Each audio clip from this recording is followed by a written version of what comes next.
Sabe como uma imagem lá de 1911 pode, na verdade, explicar muita coisa da economia de hoje? Parece estranho, né?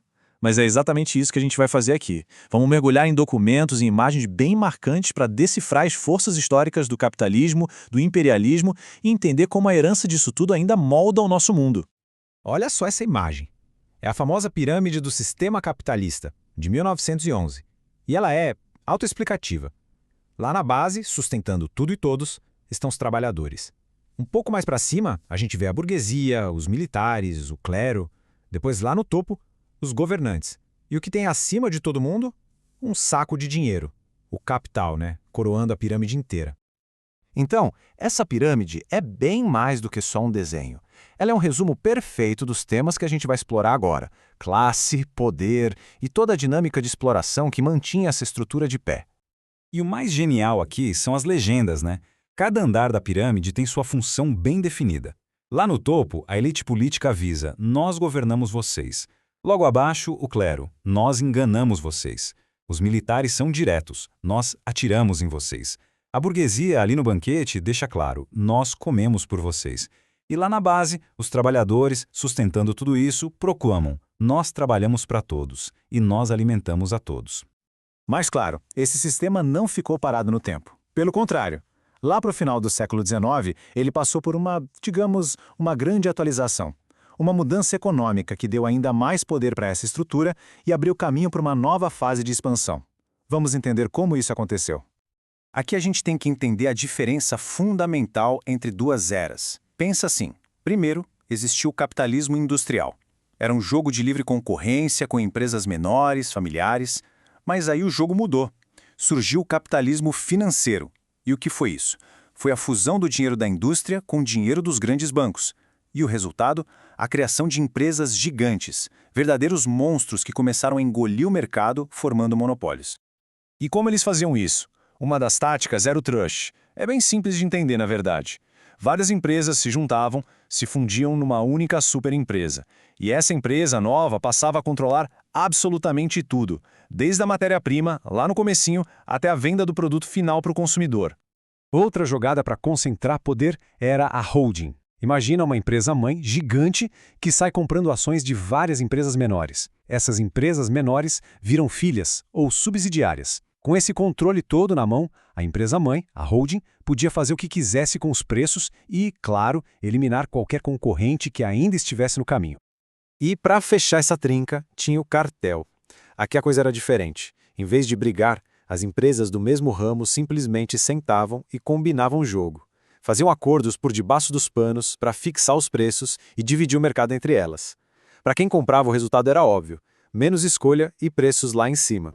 Essa charge de 1904 é simplesmente genial. Ela mostra bem o que as pessoas pensavam na época. A gente vê um dirigível com o nome Altas Finanças despencando. E o que movia esse dirigível? Olha ali nas pás: manipulação e excesso de capitalização. Ou seja, era uma crítica pesadíssima, mostrando que esse sistema todo era visto como instável, perigoso, construído em cima de práticas, no mínimo, duvidosas. Bom, com tanto dinheiro concentrado, tanto poder, o que acontece? Esse capital todo precisava de um lugar para ir. Precisava de novos mercados, mais matéria-prima, mais lugares para investir, e essa fome por expansão foi um dos principais combustíveis para o imperialismo, que mirou com tudo, especialmente no continente africano. E poucas imagens resumem a ambição e, vamos ser sinceros, a arrogância desse projeto como essa aqui. É o Colosso de Rhodes, de 1892. O homem é o imperialista britânico Cecil Rhodes, com um pé na cidade do Cabo, lá no sul, e outro no Cairo, lá no norte da África. Ele está literalmente se esticando sobre o continente, simbolizando o sonho dele de criar uma linha telegráfica ligando todos os territórios britânicos. E essa frase do historiador nigeriano Godfrey Uzoigwe é cirúrgica. Ele fala sobre a Conferência de Berlim e diz: jamais um grupo de estados de um continente proclamou com tal arrogância o direito de negociar a partilha e a ocupação de outro continente. Pensem na força disso. Ele está dizendo que o que aconteceu ali foi algo inédito na história, em termos de prepotência. E esse mapa aqui, ele é o resultado prático daquela arrogância toda.